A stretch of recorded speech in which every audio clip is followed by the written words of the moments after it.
Thank you all of you. I am R.R. Yadav. Welcome to channel ensure civil services. मित्रों, मैंने वर्तनी एवं वाक्य शुद्ध का टॉपिक समाप्त कर दिया है।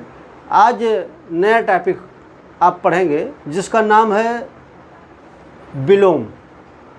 विलोम में आप लोग समझते होंगे कि जैसे उसका नाम है, इसकी शुद्ध परिभाषा होती है कि किसी शब्द का विपरीत अर्थ देने वाला शब्द विलोम कहलाता है। अब बहुत लोग ऐसे भी उसको रटते रहते हैं विलोम को, और काफ़ी शिकायतें आई भी हैं कि सर इसको कैसे पढ़ा जाए। काफ़ी लोग कमेंट भी किए हैं। तो मैं आपकी जानकारी के लिए बता दूं कि सारे टॉपिक में कुछ न कुछ ट्रिक होते हैं।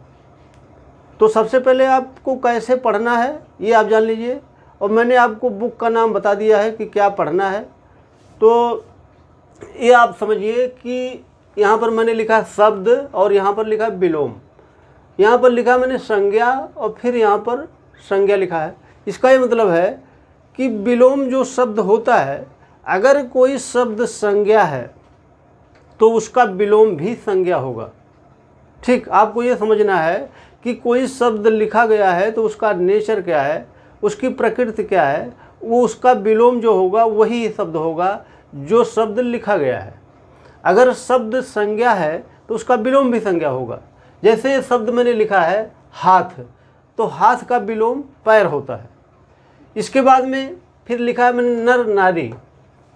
अभी मैं विलोम आपको बताऊंगा कि कितने प्रकार का विपरीत अर्थ देता है वो। ठीक, कई प्रकार के विलोम होते हैं, आपको धीरे धीरे करके समझ लेना है। कि जैसे मैंने यहाँ पर लिखा है एड़ी, इसका विलोम लिखा है चोटी। ठीक, तो ये जस्ट विपरीत शब्द है और विपरीत अर्थ भी दे रहा है। ठीक, यानी कि कोई शब्द अगर संज्ञा है तो उसका विलोम भी संज्ञा होगा। दूसरा पॉइंट देख लीजिए आप। जैसे आप तत्सम तद्भव पढ़ चुके हैं तो आपको पता होगा कि तत्सम क्या होता है और तद्भव क्या होता है। ठीक, तो आपको पता है अगर कोई शब्द तत्सम लिखा है तो उसका विलोम भी तत्सम होगा। जैसे मैंने लिखा है यहाँ पर तत्सम का विलोम तत्सम होगा।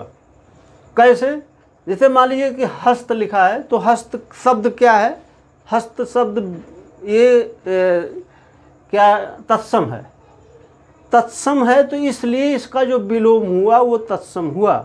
अगर ये शब्द तद्भव होता तो इसका विलोम भी तद्भव होता, लेकिन ये संयोग से शब्द तत्सम लिखा गया है इसलिए इसका विलोम जो हुआ वो तत्सम हुआ।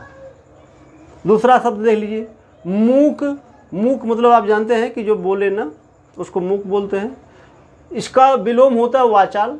चूँकि ये तत्सम शब्द लिखा गया है इसलिए इसका विलोम तत्सम हो गया। फिर लिखा है सूर्योदय। सूर्योदय का विलोम सूर्यास्त होता है। तो ये तत्सम शब्द थे इसलिए इसका विलोम तत्सम हुआ। फिर देखिए मैंने यहाँ पर अगला पॉइंट लिखा है, तीसरा पॉइंट, कि तद्भव। अगर कोई शब्द तद्भव है तो उसका विलोम तद्भव होगा। कैसे होगा? जैसे मैंने यहाँ पर लिखा साधारण। ये बहुत इंपॉर्टेंट सवाल है, बराबर पूछा गया है। तो साधारण का विलोम विशेष होता है। क्यों विशेष होता है? विशिष्ट, आप वहाँ पर विकल्प में विशिष्ट भी लिखा रहेगा। क्यों विशिष्ट नहीं होगा? क्योंकि विशिष्ट शब्द तत्सम है। और हमने यहाँ पर पूछा आपसे क्या, ये शब्द अगर तद्भव है तो उसका विलोम भी तद्भव होगा। अगर शब्द तत्सम है तो उसका विलोम भी तत्सम होगा। तो यहाँ पर शब्द ये तद्भव था इसलिए इसका जो विलोम हुआ वो तद्भव हुआ। और यही ठीक नीचे मैंने इसका तत्सम शब्द लिख दिया इसलिए इसका विलोम ये तत्सम शब्द है। अब आपको थोड़ा बहुत समझ में आ गया होगा कि अगर कोई शब्द लिखा है तो उसका जो नेचर होगा वही उसका विलोम शब्द जो होगा उसका भी वही नेचर होगा। ठीक, अगला पॉइंट देखिए। अगर कोई शब्द क्रिया लिखा गया तो क्रिया का विलोम भी क्रिया लिखा जाएगा। देखिए आना का विलोम क्या है? जाना। आना शब्द क्या है? तद्भव शब्द है। आपको पता होगा, तद्भव तत्सम आप अच्छी तरह पढ़ चुके हैं। नहीं पढ़े तो आप वीडियो को देख लीजिए तो आपको पता चल जाएगा। आगमन क्या है? आगमन शब्द तत्सम है तो इसका विलोम क्या हुआ? प्रस्थान। इसके बाद उत्थान लिखा गया है, इसका विलोम क्या हुआ? पतन हुआ। यानी कि अगर शब्द क्रिया है तो उसका विलोम भी क्रिया होगा। अगर शब्द विशेषण लिख दिया गया है, अगला पॉइंट देखिए लिखा मैंने विशेषण। विशेषण अगर कोई शब्द लिखा गया है तो उसका विलोम भी विशेषण होगा, कर्म या क्रिया या संज्ञा या कुछ शब्द और नहीं होगा। यानी कि जो शब्द है वही शब्द होगा। जैसे मैंने लिखा है सलज्ज, सलज्ज शब्द क्या है? ये विशेषण है, इसलिए इसका विलोम क्या हुआ? ये भी विशेषण हुआ। अगर ये शब्द संज्ञा होता तो इसका विलोम भी संज्ञा होता, अगर ये शब्द क्रिया होता तो इसका विलोम भी क्रिया होता। यानी कि जो शब्द जिस नेचर में होता है उसका विलोम उसी नेचर में होता है। तो आप लोग क्या करते हैं? आप लोग पढ़ते रहते, रटते रहते, जड़ का विलोम चेतन। ठीक, ये कुछ शब्द ऐसे हैं कि जो आपको अब रटना नहीं पड़ेगा, आपको ऑटोमेटिकली वो शब्द पता चल जाएगा कि इसका नेचर क्या है। तो उसका नेचर जो होगा उसका जस्ट विलोम भी उसी नेचर का को धारण करेगा। जैसे ये शब्द मैंने लिखा हरस्व, हरस्व का विलोम क्या होगा? दीर्घ होगा। अब आपको हरस्व शब्द का नेचर क्या है ये आपको थोड़ा बहुत समझना पड़ेगा। अब कैसे समझेंगे आप? इसीलिए मैंने आपको पहले सबसे पहले तत्सम तद्भव बता दिया, इसके बाद वर्तनी बता दिया, विशेषण बता दिया। तो इससे आपको शब्दों का भंडार पता चल गया होगा कि शब्द कितने कैसे प्रकार के होते हैं। जितने भी प्रकार के शब्द हैं उस शब्द आपको इसलिए पढ़ाया जाता है कि आपके पास एक भंडार हो जाए। आप चाहे इंग्लिश पढ़ते हो, चाहे हिंदी पढ़ते हो, चाहे संस्कृत पढ़ते हो, सभी लैंग्वेज में, सभी भाषाओं में, सभी विषयों में अपनी एक लैंग्वेज होती है और उसके लिए क्या होता है? उसके लिए एक शब्द भंडार होते हैं। तो ऐसे देखिए आगे लिखा गया है कुरूप। कुरूप विशेषण है, इसलिए इसका जो शब्द विलोम बना वो भी विशेषण बना, रूपवान होता है। अब आप सोचेंगे कि जैसे अभी क्या पढ़ रहे थे आप, डायरेक्ट रटना शुरू कर दिए, तो रटने वाला शब्द कुछ मैं बताऊंगा आपको, ऐसा नहीं है। लेकिन कुछ नियम कानून पर भी आप जब रहेंगे तो आपको जो रटने वाला काम है वो कम से कम 75% कम हो जाएगा। आपको रटना नहीं पड़ेगा, आप गेस लगा करके बता सकते हैं कि वास्तव में इसका विलोम यही होगा। अगला देखिए, जल लिखा है तो इसका विलोम क्या होता है? स्थल होता है। दूषित लिखा है तो इसका विलोम क्या होगा? स्वच्छ होगा। ये विशेषण मैं बता रहा हूँ कि अगर कोई शब्द विशेषण है तो उसका विलोम, अब यहाँ पर स्वच्छता नहीं हो सकता है। जैसे यहाँ पर दूषित लिखा गया है तो आप यहाँ पर विकल्प में स्वच्छता भी मिल सकता है। तो स्वच्छता क्या है? स्वच्छता संज्ञा है, तो संज्ञा शब्द है, इसलिए जो है उसका विलोम स्वच्छता नहीं हो सकता है। ऐसे आपको समझना है कि अगर कोई शब्द विशेषण है तो उसका विलोम भी विशेषण होगा। अगला देखिए, जिसे आग लिखा गया है तो इसका विलोम क्या लिखा? पानी लिखा गया है। आग क्या है? ये संज्ञा है। पानी क्या है? संज्ञा है। तो संज्ञा था शब्द, तभी तो उसका विलोम संज्ञा में हुआ। दूसरी चीज देखिए, ये शब्द तद्भव है और ये भी तद्भव है, इसलिए सब तद्भव शब्द हुआ। यहाँ पर क्यों नहीं जल लिख दिया गया? अगर जल लिख दिया जाए तो इसका मतलब है कि ये फिर इसको भी तत्सम होना पड़ेगा, क्योंकि तभी तत्सम हो जाएगा। यानी कि जो शब्द लिखा गया है अगर जिस नेचर का वो पालन करता है उसी नेचर में उसका विलोम भी होगा। दूसरा पॉइंट देखिए आप, सजातीय शब्द आपने पढ़ा होगा। सजातीय शब्द का मतलब होता है कि जैसे आप बीजगणित में पढ़ते होंगे कि सजातीय है ए स्क्वायर बी स्क्वायर, ऐसे ही हिंदी में भी कुछ सजातीय शब्द होते हैं। दूसरी चीज़ कि जैसे मैंने यहाँ पर लिखा है जड़ का चेतन होता है। जब मैं टेस्ट ले रहा था तो काफ़ी लोगों ने ये भी प्रश्न या कमेंट किया कि सर क्यों नहीं चेतन का विलोम जड़ होता है, ठीक, या जड़ का विलोम चेतन होता है। ऐसा निश्चित है कि जड़ का विलोम चेतन होता है। तो मैं आपको जानकारी दे दूं कि कोई ज़रूरी नहीं है कि कोई शब्द लिखा गया है, मान लीजिए जड़ का विलोम चेतन होता है, तो कोई ज़रूरी नहीं चेतन का विलोम जड़ हो, ये कोई गारंटी नहीं। हाँ, कुछ शब्द ऐसे होते हैं कि इसका ठीक विलोम वही होता है जो उसका विलोम पहले से है, लेकिन बहुत ऐसे शब्द मिलेंगे जो वो ठीक विलोम नहीं हो सकते हैं। जैसे ये जड़ है तो इसका विलोम चेतन होता है, तो आप कहिए चेतन का विलोम जड़ हो जाए तो नहीं होगा, ठीक। अब क्या है, अब सजातीय, ये चेतन लिख दिया गया, अब ये शब्द अपना सजातीय खोजता है। ठीक, तो चेतन का सजातीय शब्द क्या होगा, और विलोम भी होना चाहिए, अचेतन होगा। ठीक, आपको अब पता चल गया होगा, जब मैं टेस्ट ले रहा था तो काफ़ी कमेंट आए थे। ठीक, तो वहाँ पर मैं पढ़ा नहीं रहा हूँ, वहाँ पर तो मैंने टेस्ट लिया था। अब यहाँ पर आप समझ लीजिए कि कोई ज़रूरी नहीं है कि दोनों शब्द आपस में विलोम हों।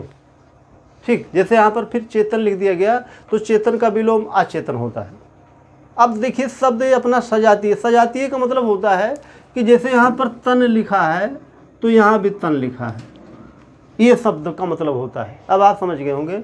अब जैसे अचेतन लिखा गया है, तो अचेतन में देखिए, देख रहे होंगे कि ये शब्द सजातीय है। अब ये शब्द वर्ण देख रहे होंगे, 3 वर्ण मिल रहे हैं आपस में, इसी को सजातीय बोलते हैं। अचेतन का विलोम आप कहिए कि चेतन हो जाए तो नहीं होगा। ठीक, अचेतन का विलोम अब क्या होगा, अब सचेतन होगा। तो ऐसे शब्दों पर ध्यान रखना आपको कि कोई ज़रूरी नहीं है कि दोनों शब्द आपस में विलोम हमेशा हो। दूसरा उदाहरण देख लीजिए, श्रम का विलोम विश्राम होता है, आप जानते होंगे। लेकिन आपसे पूछ लिया जाए कि विश्राम का विलोम बताइए, तो विश्राम का विलोम आप सोचेंगे कि श्रम हो जाएगा, गलत। अब विश्राम का अर्थ दूसरा हो जाएगा। जैसे विश्राम शब्द अलग लिख दिया गया, तो आप क्या लगाएंगे, आराम लगाएंगे, कि जो विश्राम और सावधान पीटी वाला होता है उसको आप मानेंगे, क्या मान लेंगे आप।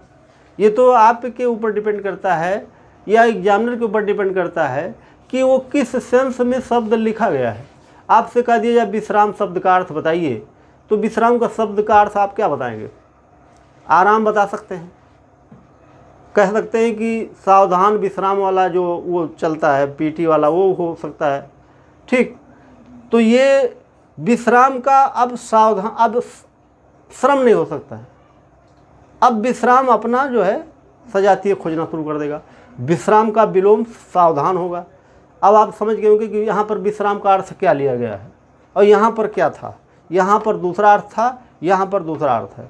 इसके बाद फिर सावधान लिख दिया गया, अब ये शब्द अपना सजातीय खोजने लगा, सावधान का विलोम असावधान हो गया। ठीक, हाँ, ये ज़रूर है कि असावधान का विलोम सावधान होगा। ठीक है, लेकिन ये आपको थोड़ा सा ध्यान रखना होगा कि कुछ ऐसे कठिन भी शब्द होते हैं। जैसे यहाँ पर लिखा है आकर्षण, आकर्षण का विलोम विकर्षण होता है, तो आप सोचेंगे कि क्यों नहीं प्रतिकर्षण होता है। ठीक है, तो प्रतिकर्षण नहीं होगा, वो उसका नियम है कि वो अपना सजातीय खोजेगा। ठीक, तो आकर्षण का विलोम विकर्षण होगा।